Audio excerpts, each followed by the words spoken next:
Hello, I'm Mike Takac, and I'm here today to support the mission of this conference to connect the dots. My presentation attempts to connect the physical to the social domain. How beneficial would such a connection be in helping to advance global civility?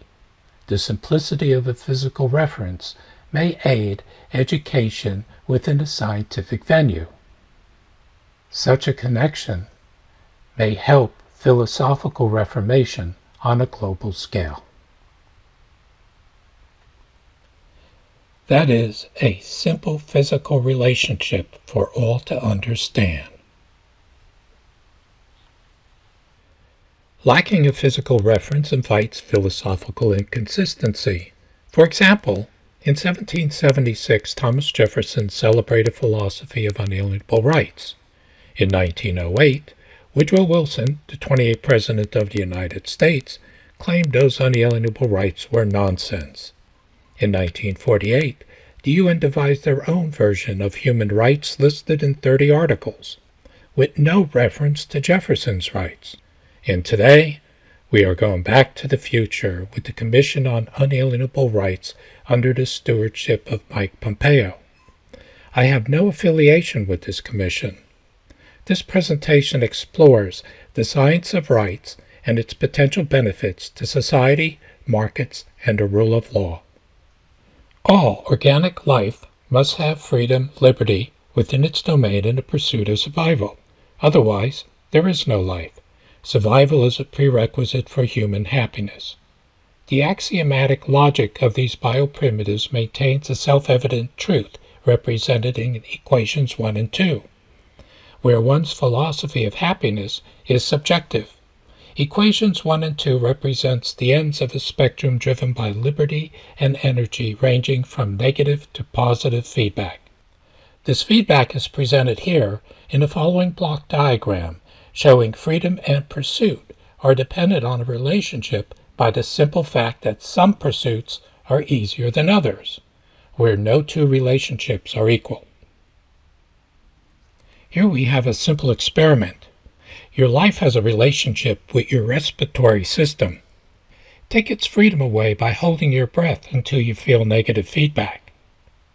Restoring your freedom maintains a noticeable positive feedback too often taken for granted.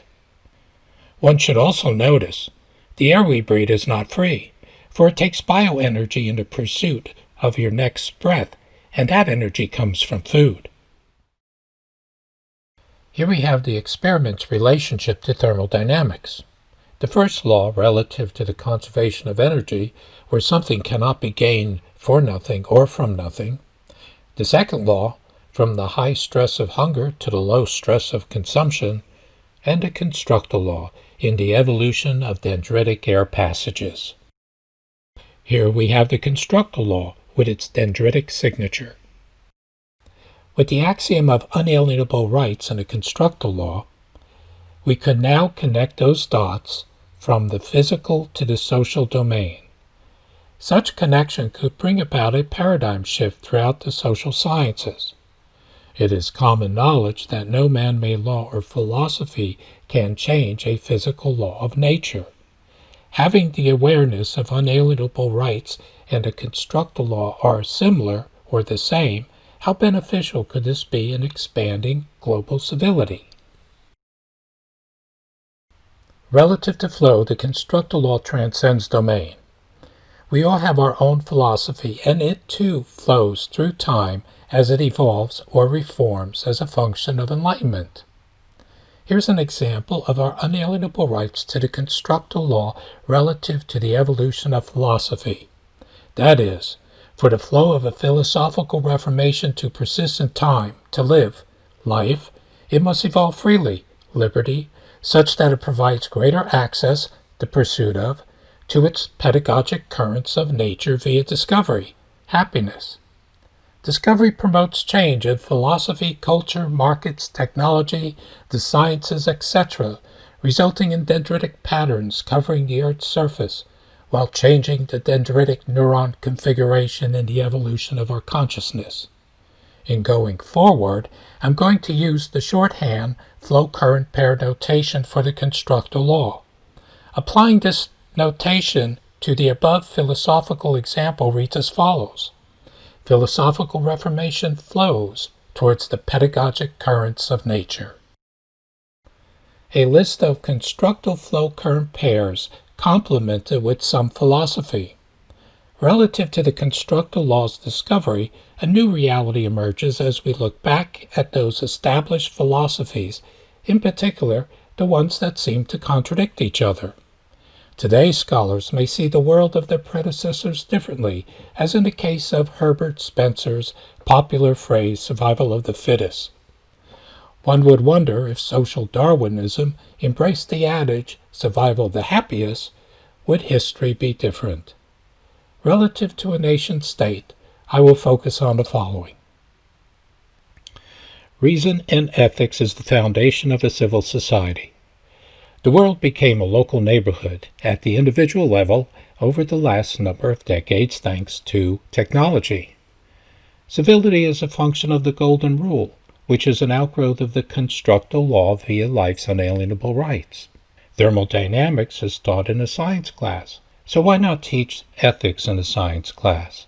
And perhaps, in units of generational time, our young global neighborhood may embrace civility similar to the light of South Korea rather than the darkness in the North. Notice the light variance in branching out from the urban centers to the suburban and rural regions of South Korea depicting the Constructal law's signature. The question, can we have ethics without free will? I'll add the Constructal law to this classic debate of free will over determinism. Starting with a simple Ohm's law example, it is common knowledge electron flow takes the path of least resistance, shown here where R1 is less than R2. The Constructal law includes to evolve freely, and given enough time in the right environment, those electrons will form a dendritic path bypassing the resistors seeking additional free electron flow. It's like the universe is wired to seek freedom. And on that note, we too are wired with a willful desire to seek freedom as opposed to free will, within a physical universe of which we are not free from. Relative to our ancestors a few centuries ago, we expended our freedom of choice to go to the moon, fly above the clouds, etc. No one human could achieve such accomplishments without a civil society. Hence, freedom is dependent on ethics. In the shadow of Leonardo da Vinci's claim, a market does sell us all good things at an ethical price of labor. Many scholars throughout the ages wrote passionately about markets, economics, and wealth generation, as in the case of Adam Smith's well-known phrase, the invisible hand. Smith's usage of the phrase implies a mystery. He left no elaboration, but we do know evolution was not a mainstream concept in his time. In today's language, the Constructal law is a good fit, reducing the mystery, at least the mystery behind those dendritic flows within a market, an empirical signature that warrants certainty, where Smith's invisible hand is the hand of the Constructal law via life's unalienable rights. According to Hayek, money is an instrument of freedom. The pursuit of wealth is feedback for additional freedom and facilitating pursuit. Wealth is a type of energy storage, where its value is dependent on consensus. Affordable freedom is a function of one's wealth within a civil society. This presentation covers three types of laws: the physical laws of nature, natural law, and man-made law. Considering our unalienable rights are the link between the physical and social domains, we may represent a diagram of the knowledge tree of law with emphasis on inheritance. Within this inheritance, the omnipotent physical laws of nature regulate the universe. Nurturing in reason and ethics, natural law embraces one's self-regulation in the evolution of a civil society. Self-regulation is fallible, hence some form of governance Man-made law helps to preserve civility. Governance is also fallible and is regulated by the unalienable rights of a civil society. Hence, the invisible hand, the Constructal law at work, lifting the tide of the standard of living for all. Since life is dependent on the physical laws of nature and having inheritance throughout the tree of law, why not calibrate man-made law relative to the 9 properties of the laws of nature? The 9 properties are here in bold, followed by a translation to help guide the development of man-made law. Thomas Jefferson is in, Woodrow Wilson is out.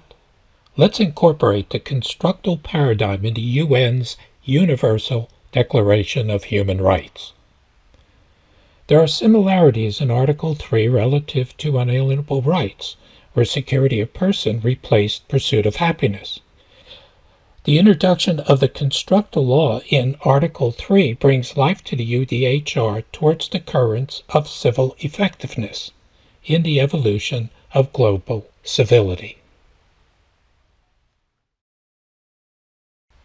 The German poet Hölderlin once said, "What has always made the state a hell on earth has been precisely that man has tried to make it his heaven."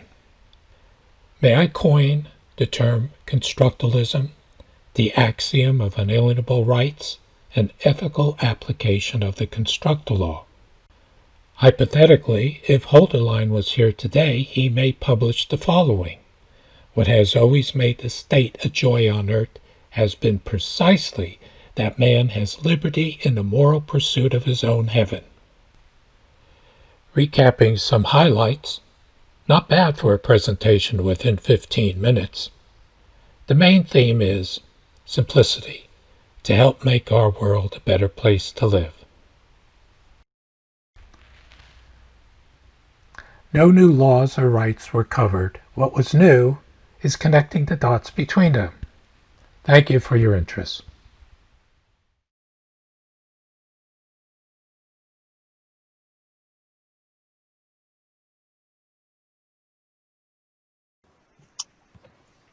Thank you Okay. very much.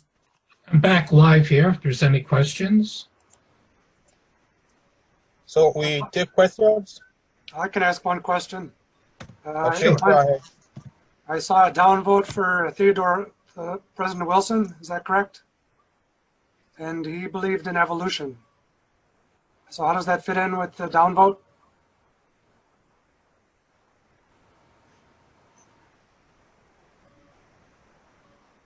Evolution? He believed that government should be based on Darwinian principles. Darwinian principles is just a principle of natural selection. What I'm showing here is the connection, basically, of a philosophy by Thomas Jefferson is no longer a philosophy, but actually a physical law of nature, because it has symmetry to the Constructal law. That's the primary point of this presentation. And since Jefferson's philosophy of unalienable rights is no longer a philosophy, then it's part of the physical laws of nature. And this is the link between social systems and the physical laws of nature, in my opinion. Okay, thank you. Do we have more questions to ask? Yes, I do have a question. I'm Veronica Poor. Go ahead. Okay. And I have a question about slide 8. Would you mind, is it possible to go back? Because actually it was too fast for me, so I couldn't see all of it first. Sure, slide 8. Thank you. And then there, so what I could see first of all, that there was a lot of S there. And I was wondering whether what about the suffix, so that it's like Herbert Simon's sufficient approach, and not the best, the happiest. What do you think about that? I'm sorry, I don't understand the question. Okay, so if you see, for example, in natural selection, there is survival of fittest. In ethics, survival of happiest. And often the wording of the question or the approach, what I feel is the most. So the best will win. But there is also the approach that it should be just enough. So we shouldn't look for the best, but what is good enough. And I was wondering whether that would also make sense, because yes. Well, it all depends on whatever the objective is. And your accomplishments is based on whether it's positive or negative. If you fail the particular objective, you're going to have a negative emotional feedback, and therefore either you try again until you succeed and there's some positive experience. That positive experience is subjective. It could be happiness, it could be joy, it could be anything that one considers to be positive as far as goodness, as opposed to a failure. I don't know if I answered the part here. Your focus is on the definition of happiness.